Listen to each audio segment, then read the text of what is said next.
close. Okay. And then I don't think those are soft close.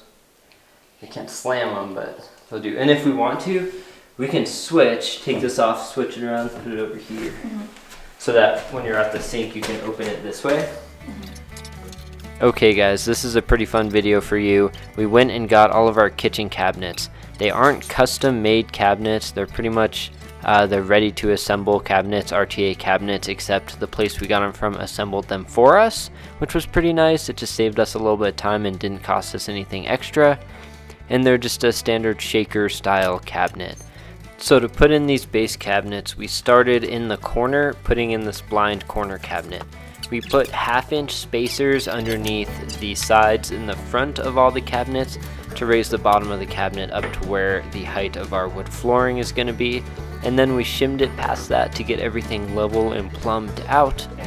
Once we got everything level and plumbed with those shims, we then used a couple construction screws to screw directly into the studs.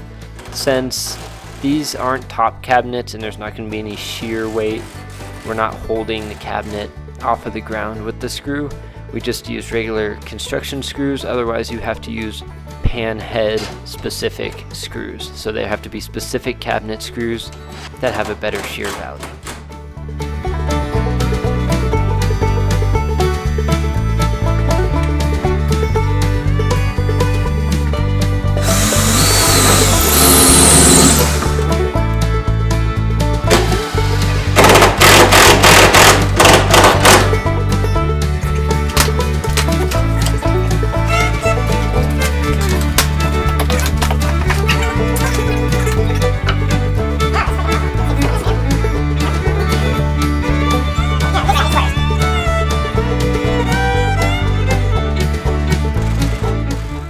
We left about a 1/2 inch of space on each side of the oven, that way we could pull the oven out and put it back in again.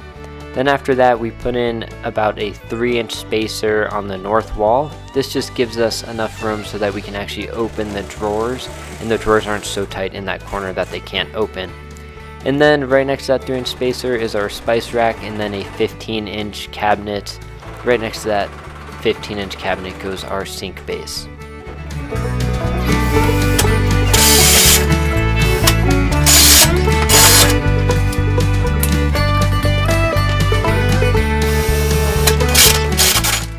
In addition to screwing the backs of the cabinets into the wall, we also screwed the face of each cabinet together. We did this first by drilling a pilot hole, and then after the pilot hole we just sunk a 2-inch screw into the two faces, pulling them together.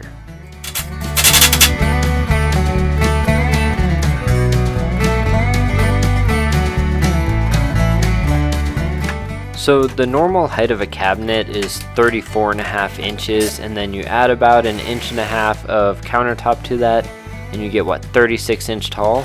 So we want more like a 38-inch tall cabinet. So what we're doing is we're adding 1.5 inches of plywood to the top of the cabinets. The 1.5 inches is going to be made up of these 3/4 inch spacers that I made, and then we're putting 3/4 inch plywood on top of that.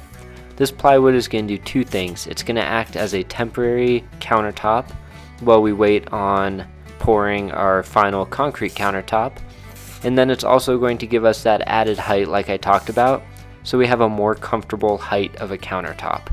We could have done this by buying taller base cabinets, but they're pretty hard to find.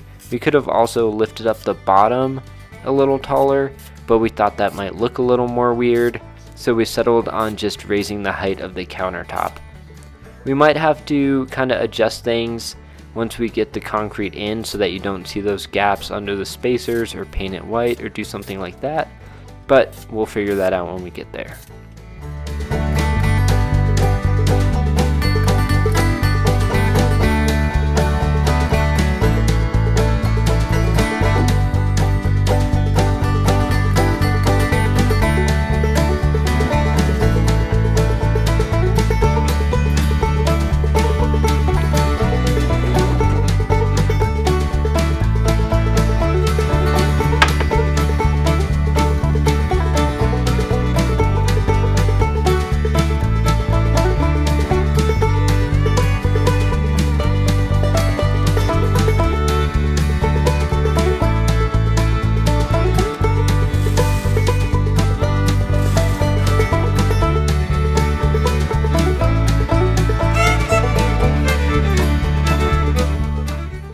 thanks for watching, guys. We're really excited to have all the cabinets in, and obviously disregard the sneak peek with the flooring installed.